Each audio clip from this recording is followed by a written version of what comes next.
ഗ്രാമം തണലൊരുക്കട്ടെ, ബാല്യം സഫലമാകട്ടെ. ഗോകുലവാസനായി, ഗോപരിപാലകനായി, ഗോപബാലകനായി ഉണ്ണിക്കണ്ണൻ പിറന്ന പൊന്നിൻ സുദിനം വരവായി. മണ്ണിതിൽ മയിൽപീലി കണ്ണൻ പിറവികൊണ്ട ജന്മാഷ്ടമിയായി, ശ്രീകൃഷ്ണ ജയന്തിയായി. മന്ദാര പുഷ്പങ്ങൾ ചേർത്ത് വനമാല കെട്ടി വരവേൽക്കാം നമുക്കാ മയിൽപീലി കണ്ണനെ.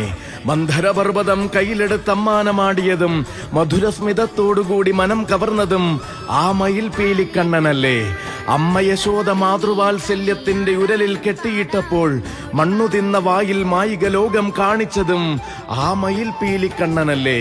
പൂന്താനത്തിന്റെ പൊന്നുണ്ണിയായതും കുറൂരമ്മയുടെ ആരോമലായതും മയിൽപീലി കണ്ണൻ തന്നെയല്ലേ. മേൽപ്പത്തൂർ നാരായണീയം സ്തുതിച്ചപ്പോഴും മള്ളിയൂർ ഭാഗവതം പാരായണം ചെയ്തപ്പോഴും കണ്ണൻ മയിൽപീലി ചൂടി കൂടെ വന്നത്രേ. വില്വമംഗലത്തിന് മാതംഗമീതെ ദർശനം കൊടുത്തപ്പോഴും ആനന്ദ കണ്ണൻ ചൂടിയിരുന്നു പൊന്മയിൽപീലി. കാത്തിരിക്കാം വർണ്ണമയിൽപീലി ചൂടി കണ്ണൻ വരുന്ന നേരത്തിനായി.